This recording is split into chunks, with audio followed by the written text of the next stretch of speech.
Oh my goodness. Hello, welcome. This is nice and cozy. Yeah, you can hear us without these mics. Yes. Much better. I have a mic.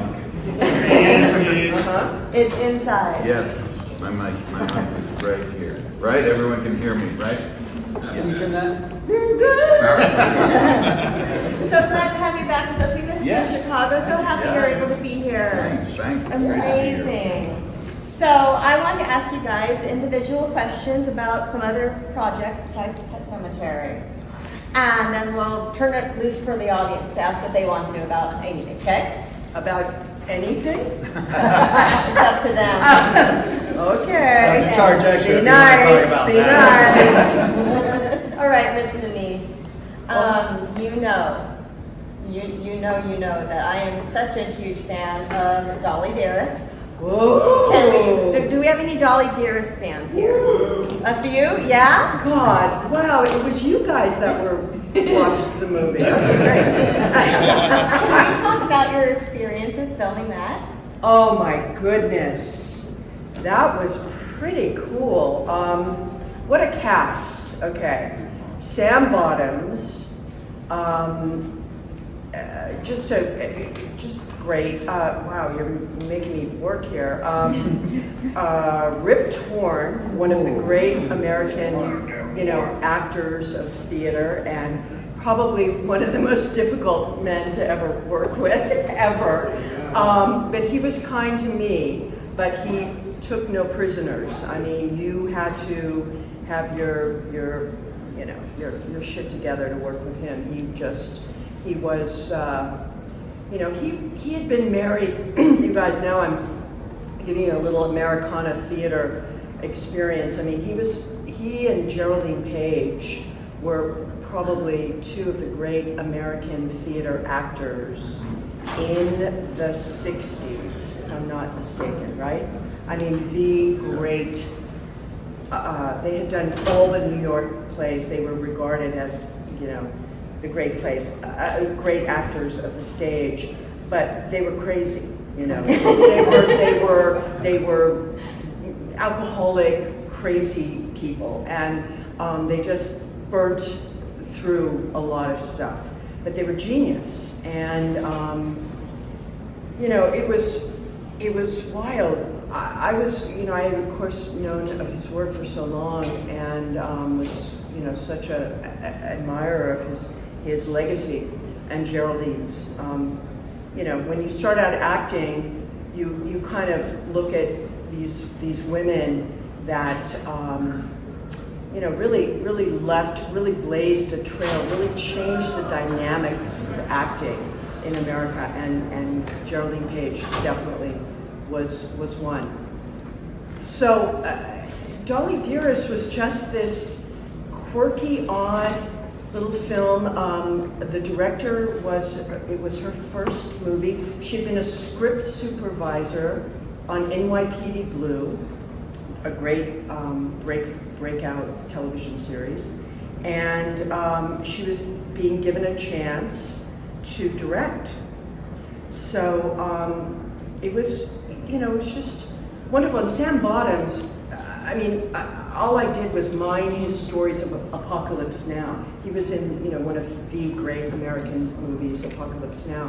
And from a storied American theater family. Joseph Bottoms, Sam Bottoms, Timothy Bottoms, we're talking, this incredible family. So it was really crazy and fun and weird, and I love that you love this movie. I haven't seen it. I have not seen it. Now wait, I had already done Pet Sematary. Yes, of course. I'm trying to think. Well, barely. I mean, it was right after. Yeah. Maybe. It was just after. So I was in full, genre horror mode. Yeah. I was playing all the moms of the, nutcases out there, and so bad children. Yeah, with the weird, troubled children. You're a terrible mother. I was a great mother. Great mother. Just because died and came back. Had to run off. Wasn't my problem. Blame her father for that one. Where is he? Absent again. Absent father, of course. Typical. Bury him and run away. Yep. Miko. Hi. Noshing on pizza as per usual. It's my blanket. It's my safety It's blanket. tradition. For those of you guys who missed it a couple years ago, and Indy became on stage with a plate of pizza, and so now it's tradition. It was like a thing. It's a thing. I never have time to eat. Put it in my He's pocket. still eating it. He's always taking bites of it, but it never goes away. It's Ever. 'cause Miko without It's this like a job slice of stomper. pizza, it's been years. It keeps growing It's back. like movie food, right? It just doesn't go anywhere. Well, there's never really time to eat at the table. There It's never always is. so busy, so it kind of works out. Well, that's Just try to be efficient. Well, honestly, that's what people need to understand. Because someone actually left a really rude comment on YouTube on that panel. Because of my eating pizza? Yes, and I'm like, yo, I said that. And it's like, they have to be at their table for sometimes 8 or 10 hours at a time with barely any breaks. And they're people too. And they're hungry. And they need the chance to go and eat. And this is when you can find a chance to get a slice of pizza real quick. Haters make me famous. I appreciate that comment. I didn't delete it, I just commented on it. I don't know. I never saw it. I gotta go look. I'm Right. curious. I don't know. Maybe after that response, they might have deleted it. Sometimes that happens Whatever. too. I don't know. Anyhow, I would love to know about some of the challenges and how did you prepare for the role of playing a nonverbal autistic preteen in Baywatch. In Baywatch. Ooh, Right. it was quite Deep a cut. role for you, though. She's good with the deep cuts. Yeah. man. She likes to throw them curveballs. Right. Like you see Just it coming, like- and you swing, and it goes the other way. Like, wait a minute. Okay, yeah. So because of Mercury Rising, I played an autistic character in Mercury Rising, and worked really hard on that character, maybe more than any other, just like preparing and learning about autism and trying to build the character and embody it. And during the filming of Mercury Rising, that was just for the audition process. And then once it was booked, the production company kind of linked us up with this doctor out of Chicago where we filmed, who was world renowned in autism, and there was a school there, and I worked with him and went to school, kind of like worked on a character, bringing in different elements of different kids that went to that school, and then for a month we worked on it, and by the end I was like going to school every day with the kids, like in the classroom, and really just trying to make sure the character was dialed in. And then I forget how long, maybe not too long after, Baywatch reached out for a lifeguard scene. No, for, Pamela Anderson's lover. yeah, she was like, I have to have him on the show. This I was want him so post-camp. bad. The sex tape. Yeah, and then we used AI to put it No. So yeah, so they had this episode that had an autistic character in it, and they asked me to kind of either modify or reprise in one way or another the role of Simon, because the other production company had already invested all the time to make sure it was accurate, and they're like, hey, can you play this character for that episode? And I got to go to Hawaii for a week, and that was really fun. Yeah. Yeah, for sure. Yeah. Amazing. Good question. That was unexpected. Okay, Brad. Uh-oh. You know, part of me says I should really ask about Annabelle's creation, but my heart and my little nerdy heart, I've already hit Denise on this before, wants to know about Diagnosis Murder. Diagnosis of murder. Wow. Yeah, that was great. That was great. Do any of you remember Diagnosis Murder? Yeah? Okay, good. I did too. 2 episodes, Denise did. You did? Oh, yeah, Dick Van Dyke. Mm-hmm. Oh my goodness! I mean, best. that was like working with this icon, and I like for the first day on the shoot, I was just flabbergasted that I was, that I was working with Dick Van Dyke, and I couldn't even talk to him because I was like, blah, blah, blah, blah, right? And he was, he was in between shots, in between cut and take two, he was on the set. He was reciting Shakespeare, and I had never realized what a beautiful voice he has, because he never shows off his voice in all of his movies and his on the Dick Van Dyke Show and all of that. He never shows it off. Yeah, so he was doing Henry V on the set of Diagnosis Murder, and then we had a big conversation because I know that he had been at Stan Laurel's funeral of Laurel and Hardy, right? And we talked about Stan Laurel and Charlie Chaplin and all those great comedians. I know this is kind of part of where I started with all this. I read, when I was a teenager, I read so many books, and I would go to see every silent movie I could. Like I would go to these big theaters where there were screenings, and I would like sit in libraries where it never even gets dark enough to watch a black and white film, but I would be there and watch it, and there's one guy in the back who's going,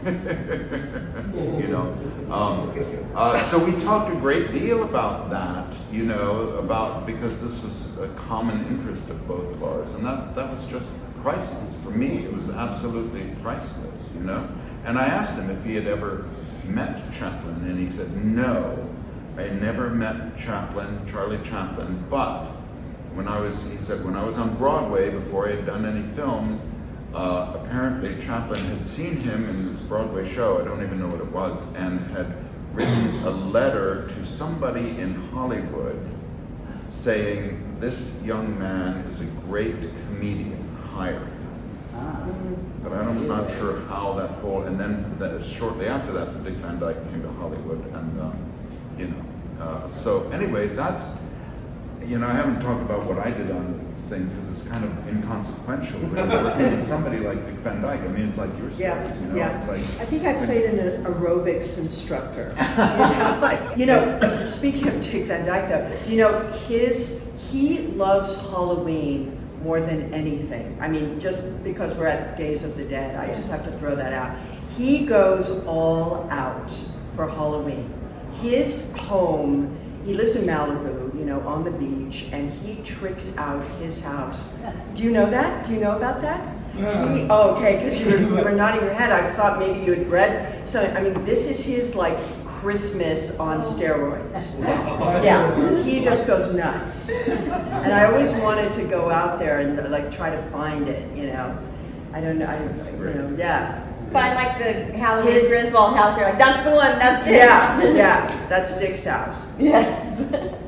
But we were on set and we were working, and he was very happy to talk. He was telling me stories for hours about, mostly about Stan Laurel and Laurel and Hardy, and working with Stan Laurel, and that's what led to Chaplin, because Stan Laurel was Charlie Chaplin's understudy in the theater before either of them had made films. And and he took this time, and he was telling me all sorts of things. Yeah. And he didn't have to do that. He could have, cut it short because he has to prep for the next scene or whatnot, But he didn't. He was so generous and so pleasant. So kind. Yes. Really absolutely. kind. Yeah. So that's my story. It's an amazing story. Nobody has ever asked me about that. Yes. Phew. All I can say is phew, because I've done some things that very embarrassing. Need to be questioned. All right, Andy. Okay, I'm gonna stump you, right? Not necessarily. You don't have a very extensive film career. No, I do not. Booth Steel's the only thing I found. Exactly, right, that's it. But I'm a big theater nerd. We just talked about it a little Okay. bit, right? In fact, he doesn't know this that much. One of my theater mentors is right there in the second row with the beard.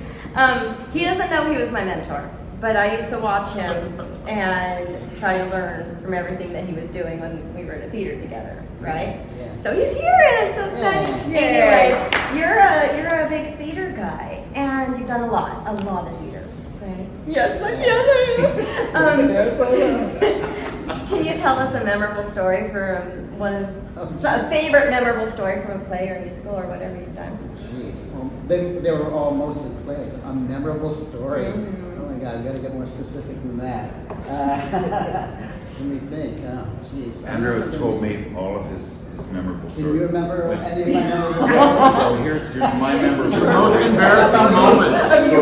Yeah. Okay, I can't remember. When we met each other, it was in the makeup trailer, right? Yes. On Pet Sematary up in Yeah. Maine, and I come in and he's like got this thing on his body and all that, and he's in the middle of being made up, and we just started talking, and we were talking about New York theater.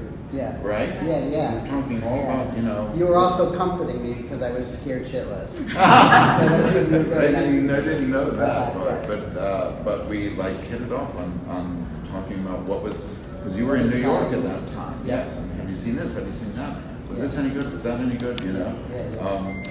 That was, you know, that's like. That was nice. Yeah, it was. Yeah. And we Makes still, you feel good. when we're together, Feel when good. you know, when we're not signing autographs and stuff, we're like, okay, so because he played Hamlet in Hamlet, and I'm always like, what about that line? What about that line that Claudius has? How did you handle that? Right, all this little minutia that nobody else is going to be interested in. That's amazing. And we're always talking about theater, constantly, right? Yeah. Yeah. That's why I love talking to you. Yeah. Because actually, you know, what Andrew did was kind of that was what I had imagined for myself.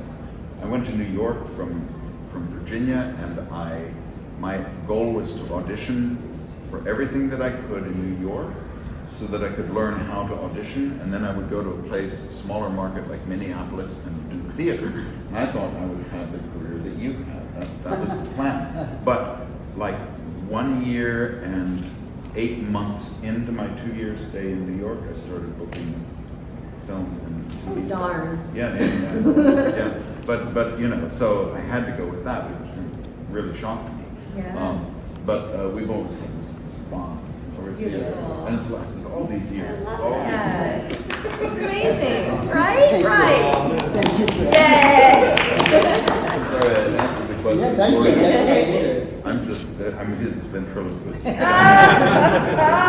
mentioned that you were in the makeup trailer getting made up to be your creepy, scary Zelda who's Yeah. getting ready to scare us shitless, but you were scared shitless. I was First. Yes.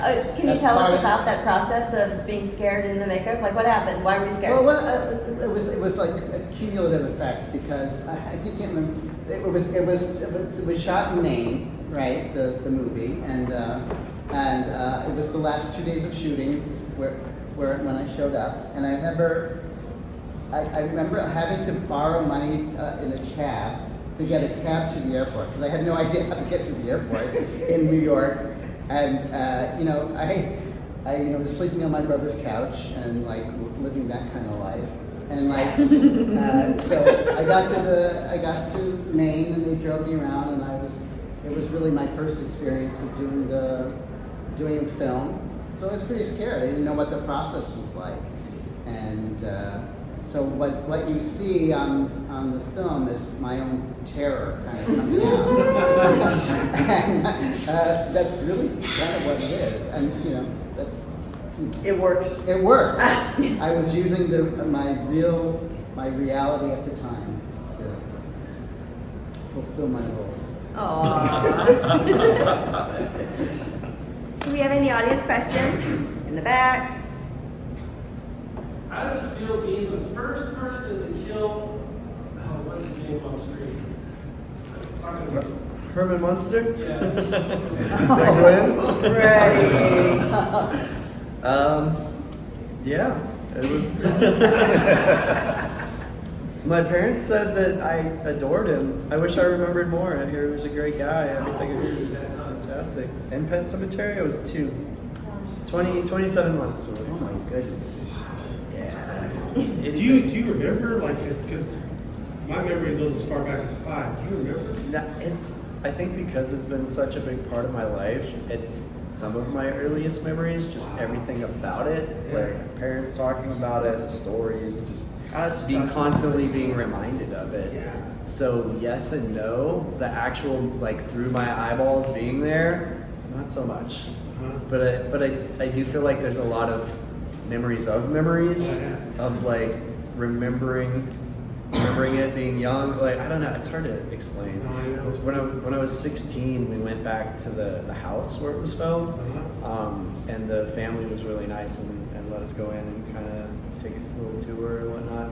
And I couldn't tell you where anything was like by memory, but I would walk through a doorway and everything would be immediately familiar. It'd be like, oh, this is that room. I've been in this room. I've been in that room. I've been in all these rooms. So that was filmed in a real house, like the inside. Yeah. It was the real interiors. It wasn't a set. Creed House. Not was at a all. house. Yeah.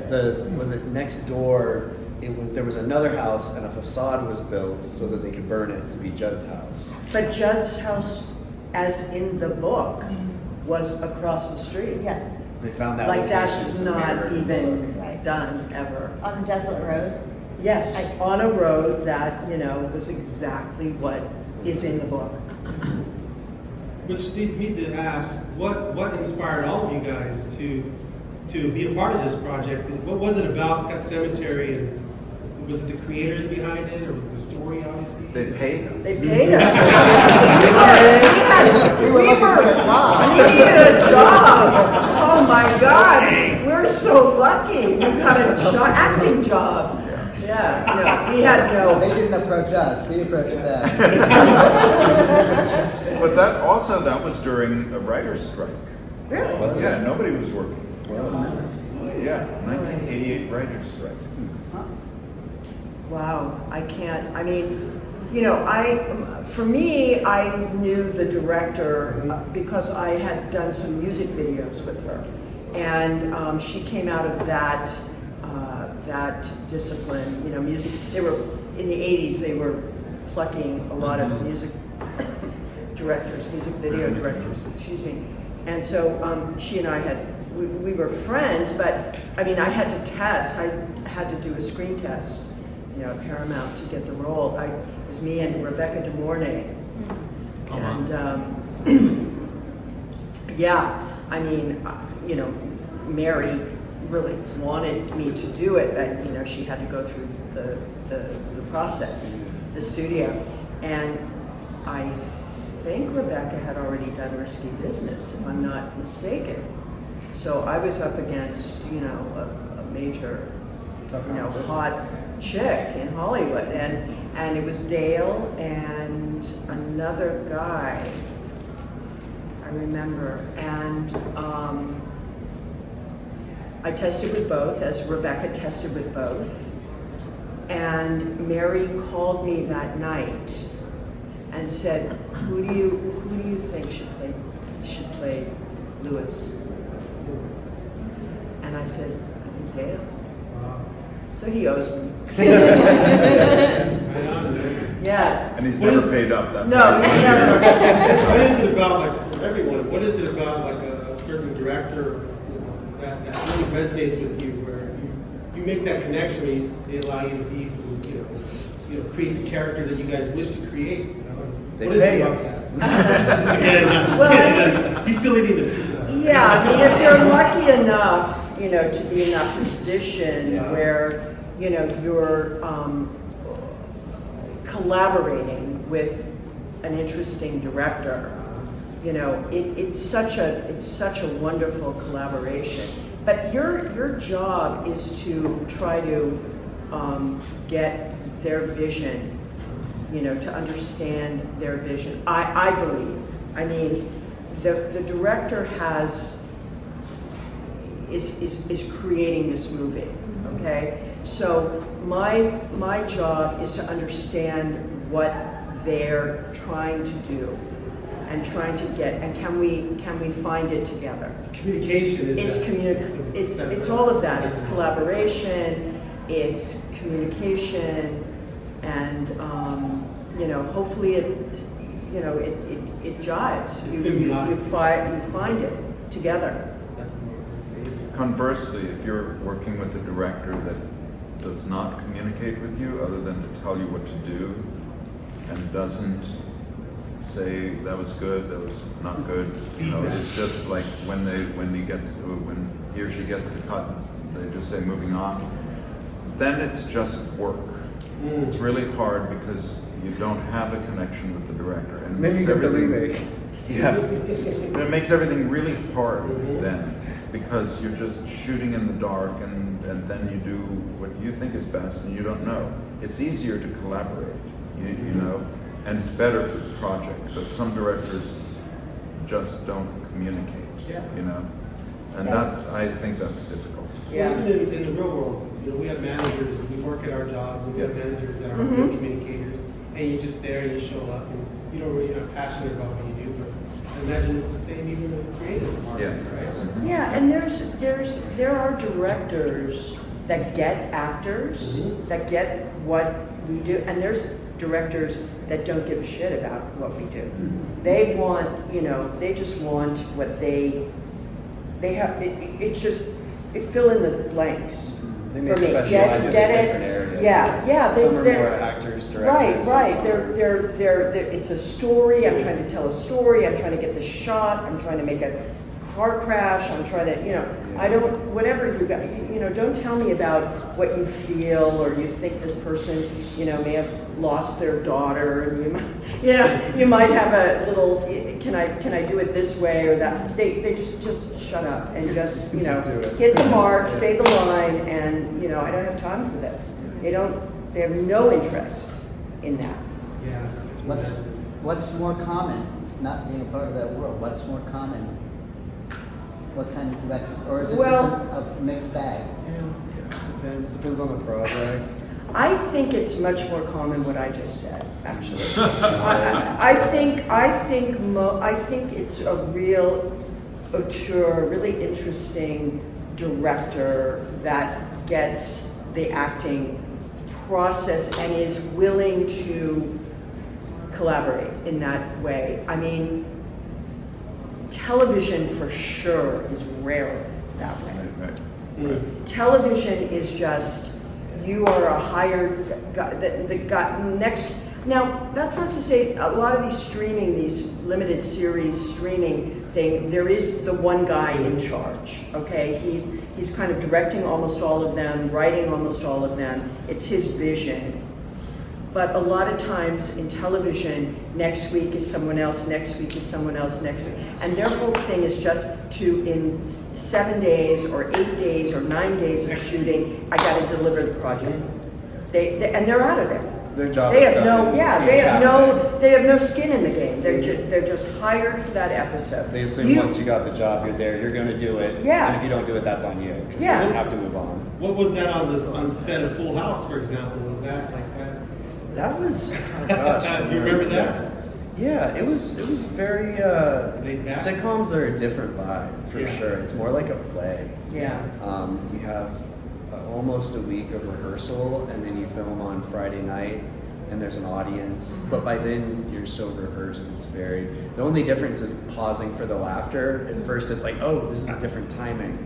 You gotta wait, like that little gear change. But then the energy is different, so it feels like it gives you a little extra, like, Fun. yeah, there's more like power behind it because you got the energy in the room with everybody. So when they were filming Full House, because you did several episodes on that, Sure. how did they do that? Did they just film like all the kids stuff first and get y'all out, and No. or was it filmed in sequence? No, it's like, yeah, Yeah? I think it's filmed in sequence. I'm trying to remember if there was a reason why they would ever film. I mean, if there was like a rare shot that wasn't on the studio, there was, I think we did one episode on like a soccer field, Yeah. so there was a lot of scenes intercut that were filmed like separately. But yeah, for the most part, it's kind of played out like a play. Yeah.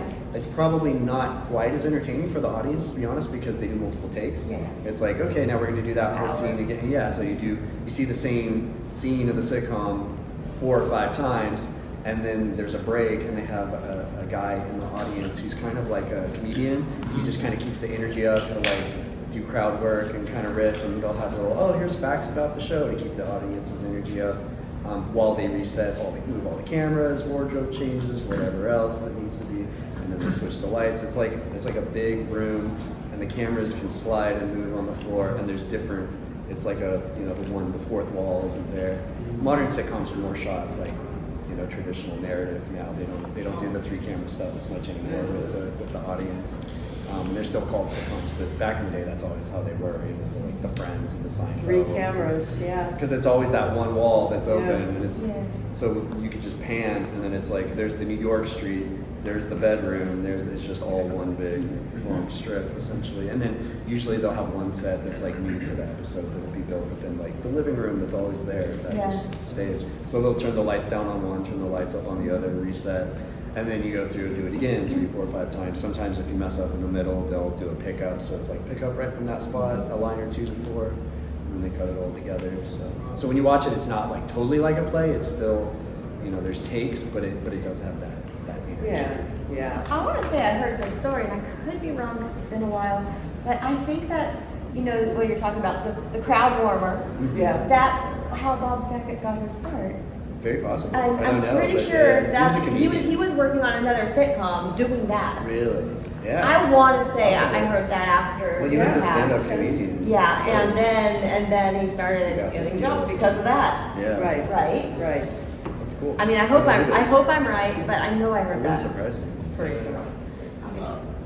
During Pet Sematary, did anything I'm just curious, did anything unusual happen while filming? Like supernatural, unusual, Or or anything I mean, like unusual? that time where animals came up out of the Well, like that.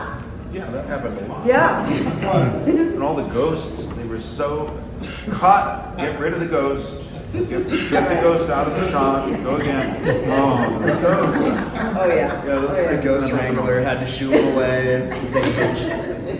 The only time I've ever been in a car driving down a dark highway, I hit an animal on the highway. The only time. We almost hit a bird today, actually. I almost hit a bird? We Oh, you guys we almost hit a hit bird. a bird. Yeah, you gotta be careful when you're conjuring this Pet Cemetery stuff, But and it was the day that I filmed his funeral. oh my God. So you're already a mess. I was a mess. I was toast. And I was driving home to my haunted beach cottage in the dark depths of the Maine woods, alone, spent at night, and a fox ran out in front of my car. And I think I touched it, and I stopped. And only the headlights on a main dark road and I'm looking for the fox, and I'm crying, and I can't find the fox, and I, am still crying, and left a horrible message to my husband and on the answering machine, unintelligible message. But I thought, oh my God, I shouldn't be making this movie called Pet Sematary. I'm killing animals now. And I couldn't find the fox. I hope, in my mind, it ran off and had, baby foxes and lived a very happy life in the woods of Maine. But that was interesting. I've never hit an animal on the road. I've been driving a while now, and I just, never happened again. You could have thrown it in the trunk and just taken it to set the next day. We used it. We could have used it on set. On set, yeah. So this Halloween, I'm thinking about doing a whole Pet Cemetery thing in my front yard. I talked to Greg Nicotero. Remember we saw Greg in Vegas this last year. And I said, I've always wanted to do for Halloween a whole Pet Cemetery, replicate the Pet Cemetery in the movie. And not, I'm not going to say, oh, this is Rachel Creed lives here. No, but just do the Pet Cemetery, thing. And he goes, dude, I can do that for you, okay? That's my experience. I said, so I'm gonna hit him up and see if he can do a Pet Cemetery. Well, you guys, we should all come to my house and sit out there and give candy. And people go, I'm not sure about this. This is kind of weird, right? Don't they look like the people in the movie? Would that be? We Not should, so much you. Wouldn't that anymore. be cool? we should all dress up as each other's characters. I'm Zelda. Yeah. Pascal. Well, I guess that means I'm I think that would be so cool. And just like not say anything, but we're all there at my house. What's up? That'd be weird. Do you get a lot of trick or treaters at your house? No. I mean, it depends on the you know, how many, you know, different generations, different, you know, it depends how many kids are, you know, on the street at any given time. Like they're all grown, like my son and all his buddies are now like 26, so, you know, no one, but that was a whole group of little kids, so we got a lot. And now I don't know what this next brood looks like, so, yeah, the next gen. So you had a question? Yeah. All of you died except for you kind of died twice. You hit by a truck and then later set on fire. Now that you're old enough to understand what happened in the movie, how do you feel about somebody being set on fire? It's kind of fucked up. I don't know. It's kind of cool. No, yeah, it's super dark. I think it ends the way it needs to. Yeah. Yeah, it's cool. I like it. The story accomplishes what it needs to. Yeah. And you had one, yeah? Just a quick question, Nico, where'd you find that pizza? It was a prop. I had to have it special made. For this. No, Carrying it around. It was in my suitcase. It was in there's like a green room, like I don't know, part of the con. Break room. It was break room. It was the last slice and it had been out for 2 hours. It was actually terrible. But when you're hungry, you're hungry. But it, you know. So typical movie crafty. Yeah, I guess so. Yeah. Yeah. Yeah, Papa John's is mid. Yeah. Warm would have been better, but it was good. So I think Denise, you had most screen time with Fred Gwynn, I think. I think a lot of us, before Pet Sematary, Fred Gwynn, we know him as the goofy Herman Munster. Sure. And then in that movie, he seemed like he was perfect for the part. Do you have any interesting stories with him on the set or anything? He was perfect for that part. It was just a pleasure to get to be in Maine with him 2 weeks prior to shooting. And he had the accent down perfect. Oh my God. I mean, that's a really difficult accent to do. Really difficult. And, you know, he just was this gentle soul, this beautiful, giving, generous actor. You know, we talk about generous actors. There are actors, you know, some actors they only care about themselves, you know, that's all they care about. Other actors want everyone to, you know, everybody to be good. And how do I make you be good? Or how do I make the show be good? And, you know, that was his intention. And he was very grounded. He had been through so much, many different careers, ups and downs, and was willing to share that and give that to us who were all just young, beginning our careers, you know, to kind of share that about, you know, what this can look like, what this business is, what it could, you know, you're up, you're down, you're you know, you don't know what it's ever going to be, and can you keep it together through all of it? And he did. You know, he was extraordinary. You know, we see the great parts and the famous parts that he played, but he was in between those parts. He was not. He had to start over. He was not hireable. Television back in the day when, you know, the Munsters was on television, television was where you went to die as an actor. You know, it was you were typecast. I mean, he was so typecast. Yeah. He could not get arrested. He went from, you know, the top of television fame to zero. Could not get a job. And went back to New York and started back in the theater and took whatever. He had kids, you know, he had kids. He had a, you know, forget it. He sold his house, but he had to come up, he had to make a living. And he did anything he could and just picked him, did the grind, did the work. Just put his, you know, and there's something about that, well, there's everything about that, that is really respected, you know? It's really respectable and honest and real, you know? Who was this again? I'm sorry. He said the name. Fred Gwynn. Oh, wow.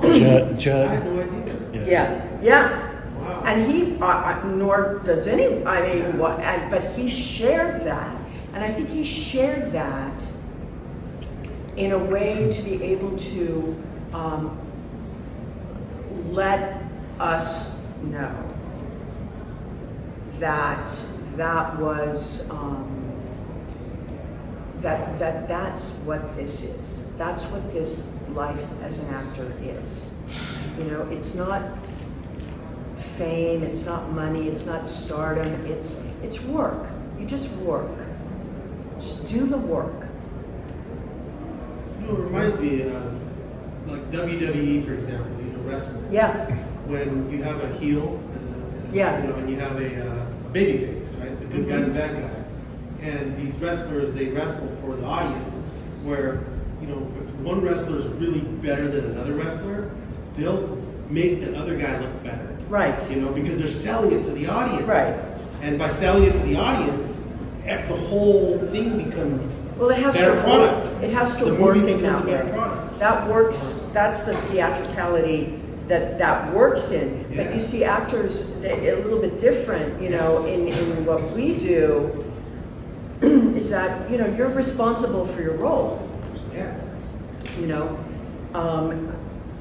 a lot of people go, I don't care about, you know, if this movie works. I'm getting my paycheck. I'm out of here. You know, and some actors, the really good ones, the really deep ones, care. You know, they want everything.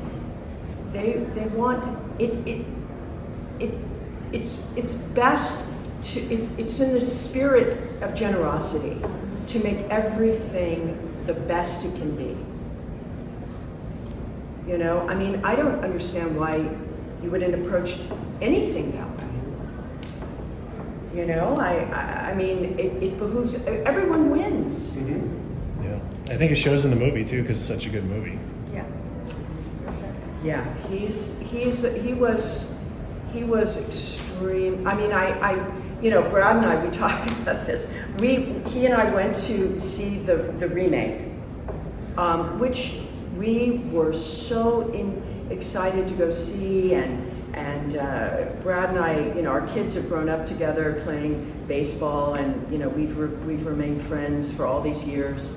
And he came over to my house. We walked to the local cinema, and we sat in there alone. They closed the movie theater for us to watch, and John Lithgow is, you know, absolutely one of the best working actors, without a doubt. Yeah. But it's like, Fred is Judd Crandall. Yeah. I just dropped the mic, you know. He elevated us. He raised the bar. You know, when I sat in that room for 2 weeks and read that script with Stephen King and Mary, the director, and Judd walked in going, oh yeah, I can't even do the accent, you know. Oh, if I may, you know, whatever the hell he does. I went, okay, oh God, okay. I better really know what I'm doing. You know? Fred was Judd, like, to a T. Yeah. As written in the novel. And that's why it was so amazing. Yeah. It's you know, it's whatever. Off the page. Yeah, it's like you manifested this character. He embodied it so well. I remember, you know, when the baby goes running, you know, and he swoops in, oh, you better not, you know, in the road, whatever he says, and I'm going, oh, thank you, and it was just, my God, there was no, I didn't feel I was acting. I was like, we were on this road, because the house is over there, the Creed house is over there, this is no set. Didn't Mary shoot? It was like out of the book. Mary shot as chronologically as possible too. So. For your benefit. So this is how brilliant she was and how brave she was, because, you know, and I hope I'm not talking too much. Okay. Usually when you shoot with kids, you have twins, as in, you know, Ellie they were twins, because of obvious reasons. You can't work these long hours. You can only work with children. They have to go to school. Blah blah blah. There's all these rules. So when Mary met Miko and saw Miko, it was like done. This is Gage. And I'm sure, I don't know, but I'm sure the producer said, yeah, but he doesn't have a twin. I mean, how are you going to shoot this movie? And she goes, I'll figure it out. It'll be harder, but no, this is my Gage. And they agreed. And so that meant, okay, how are you going to get a 2-year-old to kill their mother at the end of the film and come back from the dead and slash, you know, the neighbors, you know, and kill it, all this stuff. And Mary goes, because we're gonna shoot in chronological order so that he's gonna feel like he's going to camp. He cannot wait. By the time I dress him up in that little Edwardian, you know, velvet outfit, he couldn't wait. He couldn't wait to get on the set. He was like, oh my God, I'm gonna see my friends. He was like, Mommy and Daddy, go away. I'm with this Mommy and Daddy now, you know? And Judd, where's Judd? You know, I mean, he was just so willing, and Mary then could get him to do anything because he was totally trusting of the process, of the set. He felt safe with us. We were his. This was like, I'm doing this every day for months. I mean, we were there for months in Maine. Wow. Cool. Very smart. I really smart. So that's how you teach a kid to kill. Fool him, trick him. Yes. Okay, Andy talked about this earlier, but this is for everyone also. All of you work under makeup in regards to the film. Even Miko was under a little bit of makeup in regards to his role, but I doubt he really remembers anything. So Denise and Brad, how was your experience under the makeup, and how long did it take for those particular effects for you both?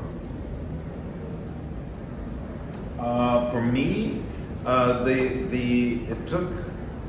it depended on what makeup we were doing, because there were 3 different versions of me depending on where we were chronologically in the movie. At the beginning, I'm not as veiny, and at the end, I'm very veiny. So we had 3 different looks for that, right? And those veins were all hand painted every time we shot. Every time they made us up. So for me, it was an average of 4 hours in the makeup chair, but if it was only going to be a close-up, they could get that done in 3 hours. If it was legs and everything, it can take like 5 hours. And then it was 2 hours to get it all off. And when we were shooting, see, the problem is I had this blood that had to glisten, you know? And it was on my hands. I couldn't touch anything, because anything that I touched would get the blood on my fingers on it, and I couldn't, like if I had an itch, I couldn't just do that. they gave me a chopstick to The worst part was in the scenes where we were like, I was leading Lewis out to the pet cemetery. That was shot just after dusk, so it was dark, but the mosquitoes were still out. And the skull cap I had on, because you know, you bend your neck like this, there was a little bit of a wrinkle in the back, and those mosquitoes would crawl in there and go right up to the top of my head and start biting and just go to town. And all I could do was like poke at it, but I had that skull, that brain piece, so I'd be poking my brain with the chopstick because it itched so badly. Right? So that was difficult. But the other thing that was difficult is I had one cloudy contact in, so I couldn't really see much out of that eye, which meant I couldn't see distance. But I had to walk down that path. That path was not smooth. It wasn't a nice path like that. It was like so knowing that this is what we were going to have to do, before we started shooting, I just walked that path over and over and over for about an hour, learning every step, so that when I was walking, I knew, okay, take 2 steps and then you're going to go down a hill, and then move to the right because there's a hole, then move to the left, and then it's smooth. You know, I memorized it because I couldn't see it, right? And I couldn't be looking at my feet anyway, you know. So there were a lot of difficulties with it, but you know, the time in the makeup chair was actually great because David Anderson and his assistant John Blake were such fun people. We had a great time.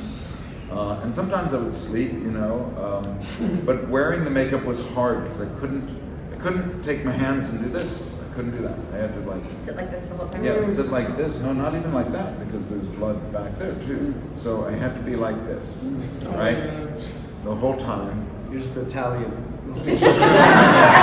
Oh, and the other thing, this is a funny story.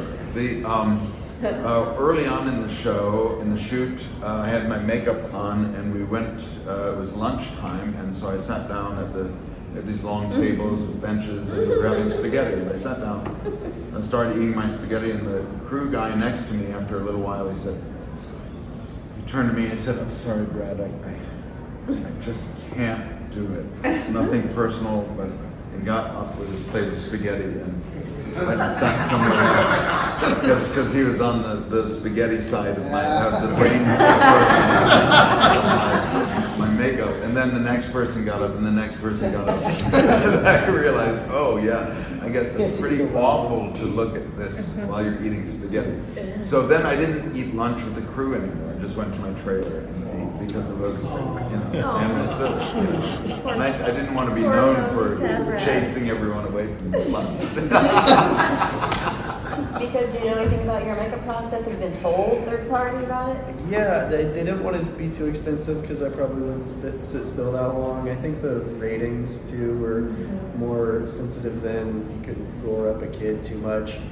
I don't know if this is a false memory or what, or I remember talking about it, but not the actual memory. It was cold. I remember it being like the scar was very cold, and that was like jarring, but it, you know, I managed. It was fine. I know they didn't do as much as they could. I think Gage would have been limping around a lot more if it was. I think there'd be chunks. There'd be. I don't know. Do you remember getting your hair bleached?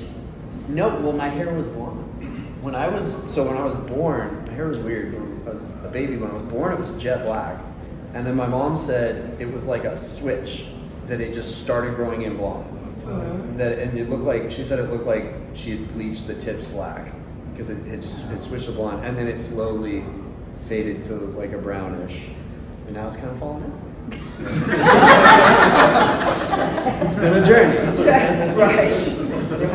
Denise, your makeup was pretty icky. Oh, Can we talk yes. about it before I let you go? So my makeup took a good 4.5 hours.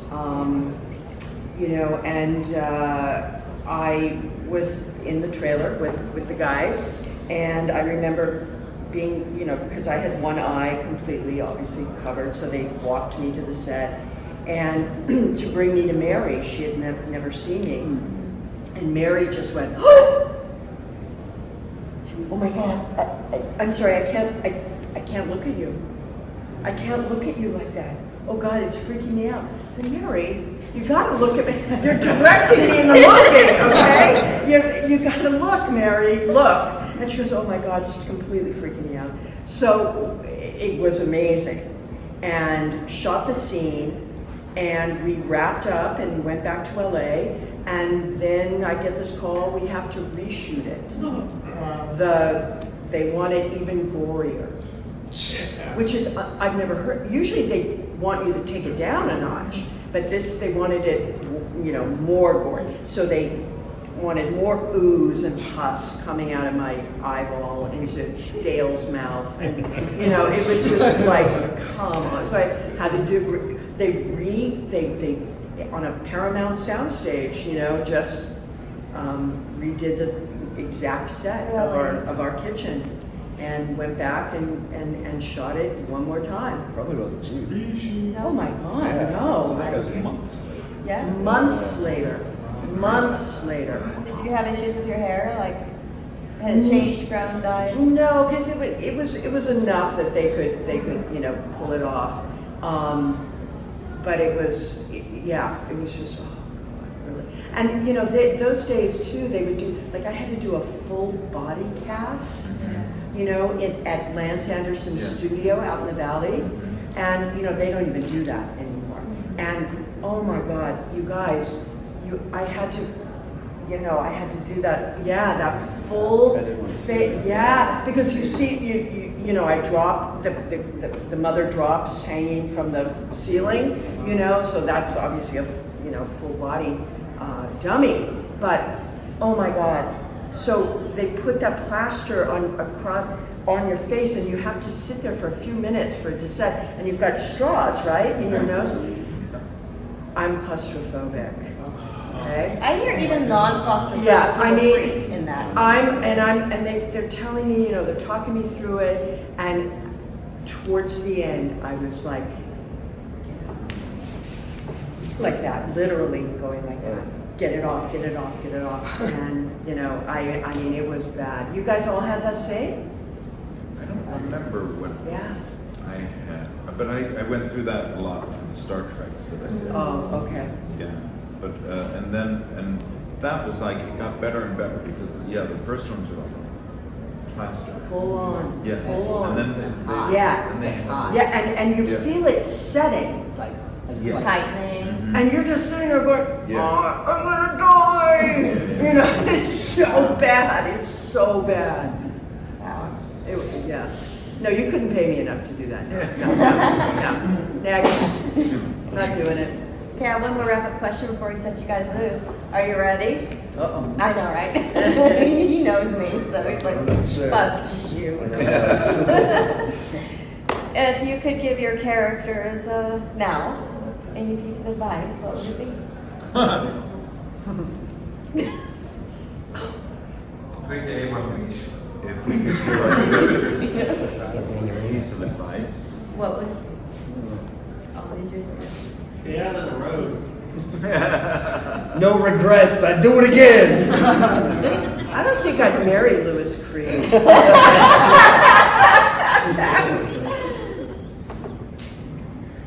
Take your vitamins, get genetic testing. Do yoga.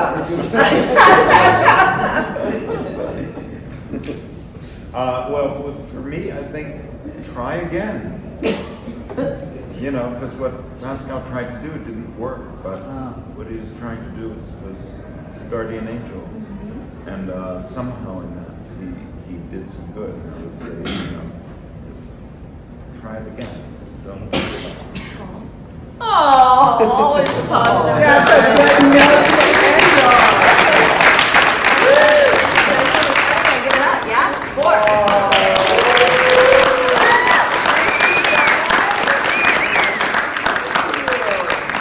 Let's all come to the front and take a photo.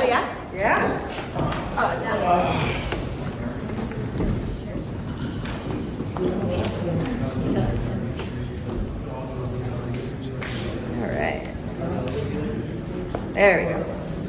Oh. Yes. No, this is pretty. This is great. Pardon me a second. I want to get right. In between. To Alex right here at the pink phone. All right, ready?